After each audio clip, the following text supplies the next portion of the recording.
Good morning, everyone. This is Danny from the Energy Network. Thank you for everyone joining this webinar this morning regarding the home upgrade program updates starting August 1st. Just to get started, everyone in this webinar is currently on mute.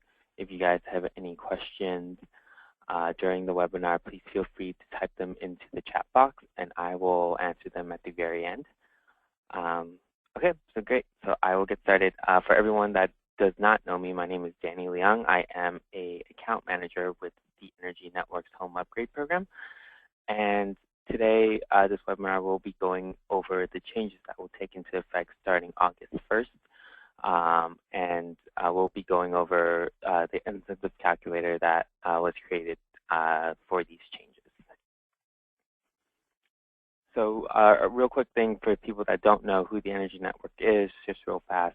We are a local government organization created by the Public Utilities Commission. We're here to provide resources, assistance to businesses, homeowners, public agencies, and contractors like yourself. We serve a lot of Southern California, as you can see to the map to the left.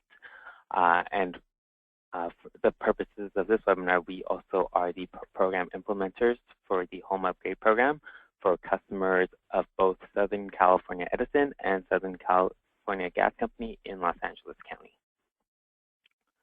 However, these changes will impact all of the home upgrade programs, so it will impact customers of DWP as well as outside of LA County, but for the sake and purposes of this webinar, this is only for the Energy Network's offering of home upgrade. So starting August 1st, these changes will apply to all new home upgrade applications that are submitted to us.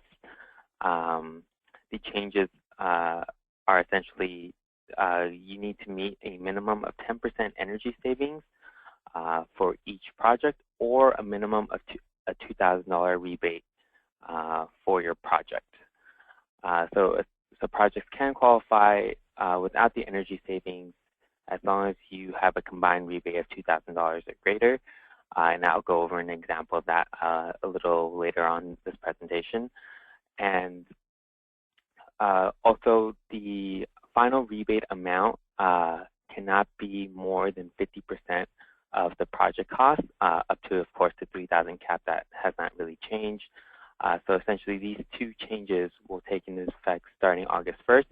So if you have any projects that you want to submit before this change happens, please submit them by July 30th. That submitting means that the project needs to be in our system, meaning you need to submit an application for that customer in order for it to stay as the home upgrade program as it is now, because once August 1st takes place, these changes will take into effect and all projects will need to meet these program requirements.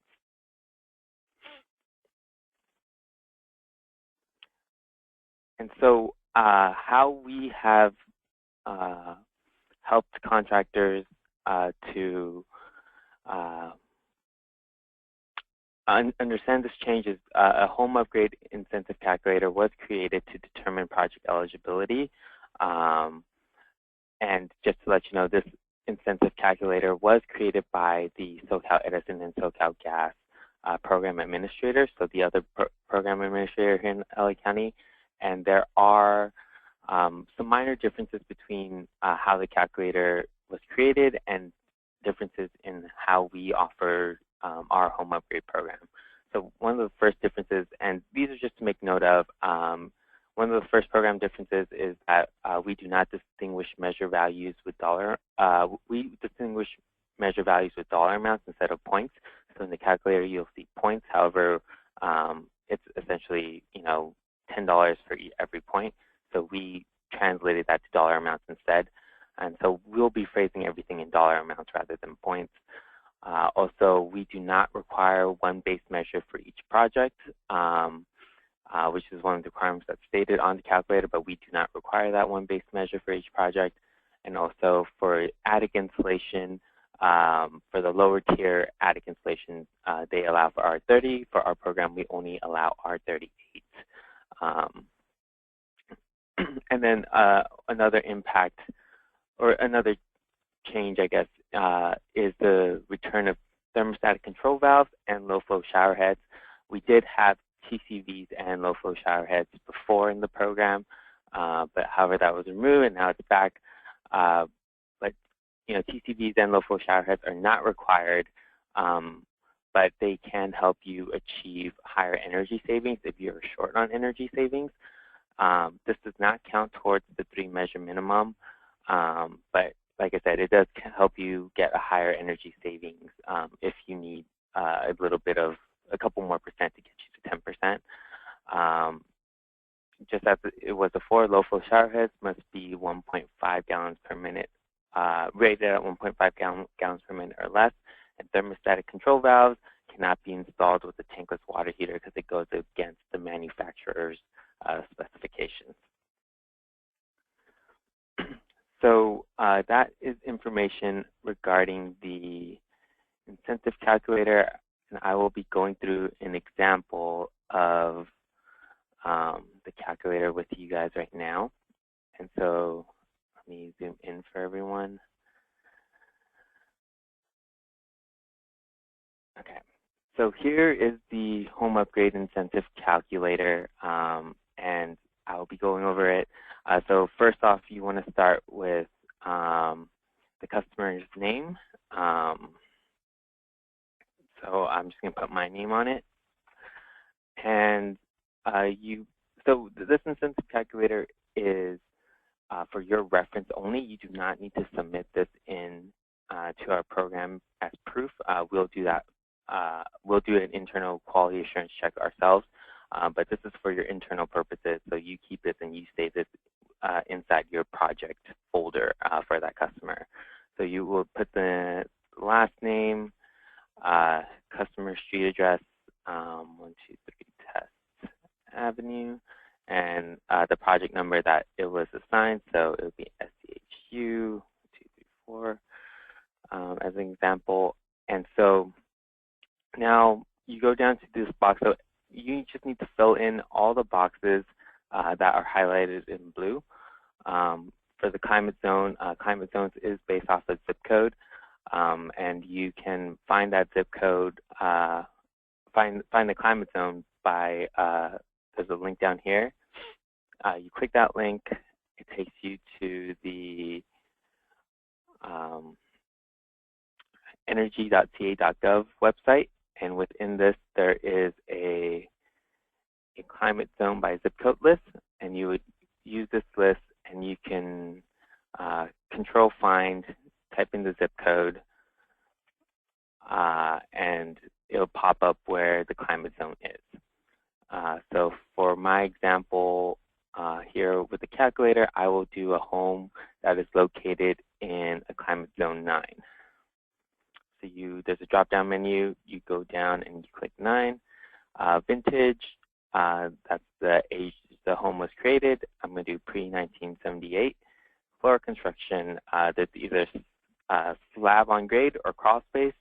I'm going to do crawl space. If you do have a home that has slab on grade and crawl space, you just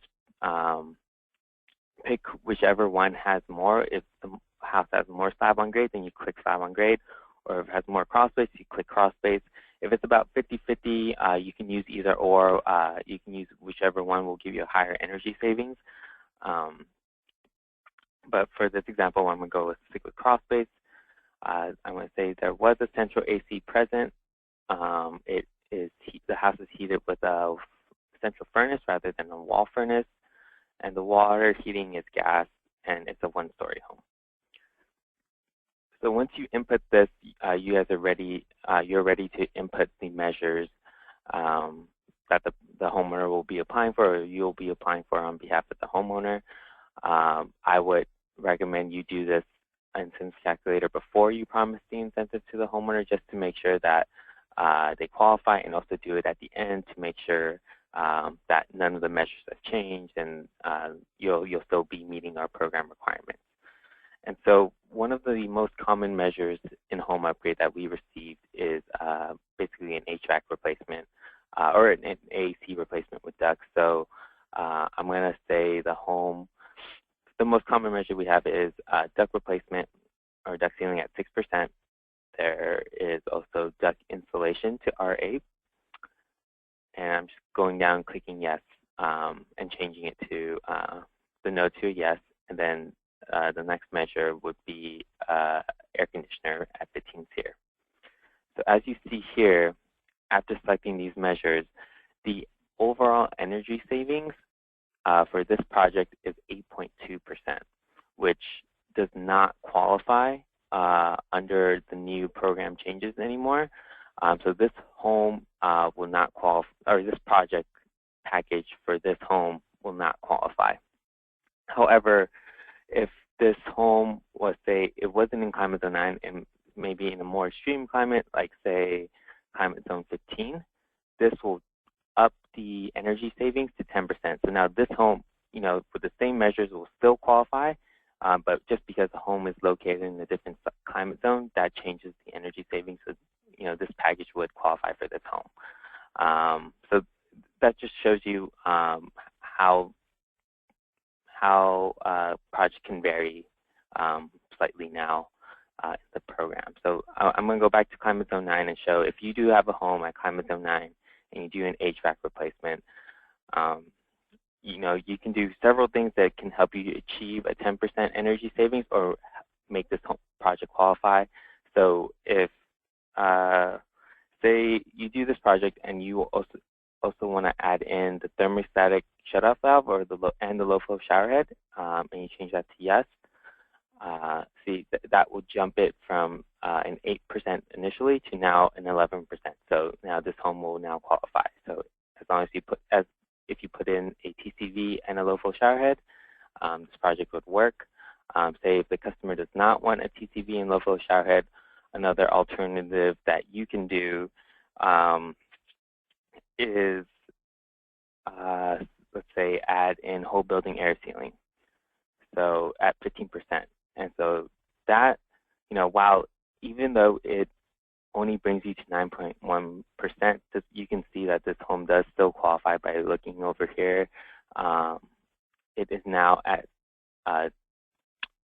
205 points or $2,500.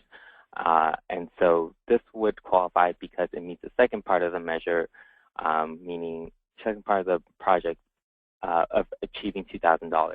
So even though this is not a 10% energy savings project, it still meets the $2,000 minimum. So now this project will qualify. And the last part of the calculator that I wanted to show you guys was the final project cost, and this goes towards the second program requirement change. So if you have a project, say doing this project is a $10,000 job, so you will get the exact rebate that was given. However, if this project drops below that, say if it was $4,000, for some reason this project is just really cheap, then that will decrease your incentive by 50%. So this does matter if you do somehow do really low project costs and get a very high rebate. This goes to the second requirement of the rebate not being able to see more than 50% of the final project cost. So in conclusion,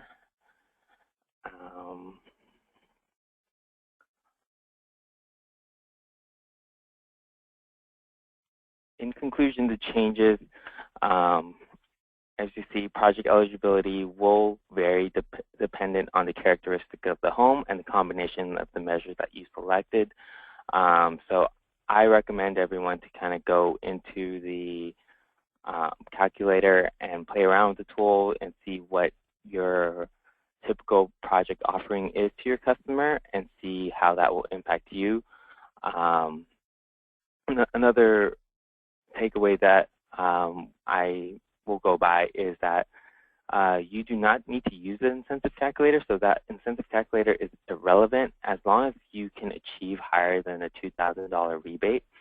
And I will be very careful when you want to claim a higher duct ceiling or a whole building air sealing measure, because that is a higher rebate. But if for some reason you offer your customer a higher duct ceiling or a higher whole building air sealing, but you are not able to achieve that higher minimum, and somehow that decreases your rebate, and that decreases your rebate to less than $2,000, you need to make sure that project also hits that 10% energy savings. So that's something just to be a little bit wary about. If you go by the rule of achieving $2,000, you'll be okay. And as you know, if you guys have any questions, feel free to type them in the chat box right now, or you can contact us directly at homeupgrade@theenergynetwork.com, or you can contact any of your account managers, and we'd be more than happy to walk over the calculator with you and see what works and what will impact your projects. And as a reminder, again, if you guys do have any projects that would like to fall under the existing, like the home upgrade program as it is right now, please submit those applications in by the end of this month. Once the month has passed, all applications will need to meet these new program requirements.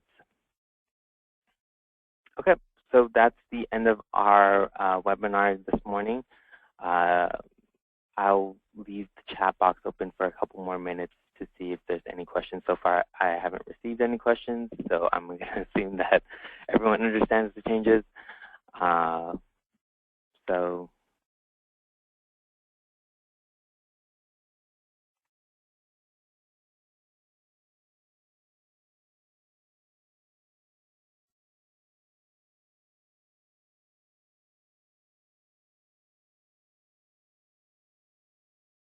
Okay, so I don't think any questions are coming in.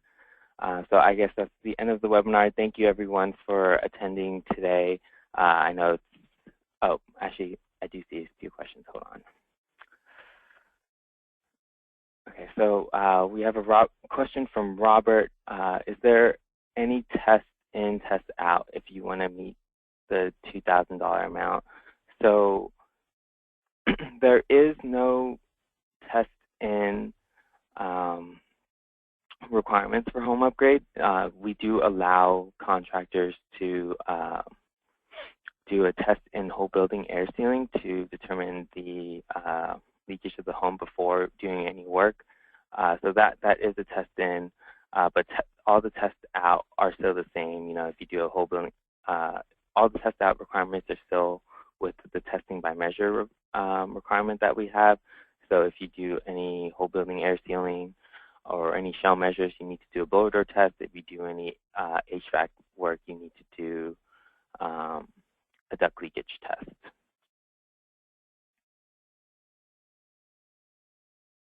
I hope that answers your question, Robert.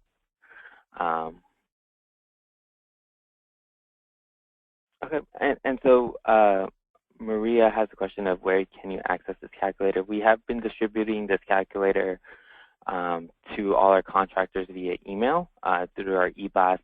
This is also located on our contractor portal at 10res.com/contractor portal. If you want to access that, it is also there. Or you can email your account managers and they can send you a calculator. And also this presentation has been recorded, and we will be distributing this webinar to all of our contractors. So in case you missed it or someone from our office you think will benefit from listening to this webinar, then you can go ahead and send them this recording.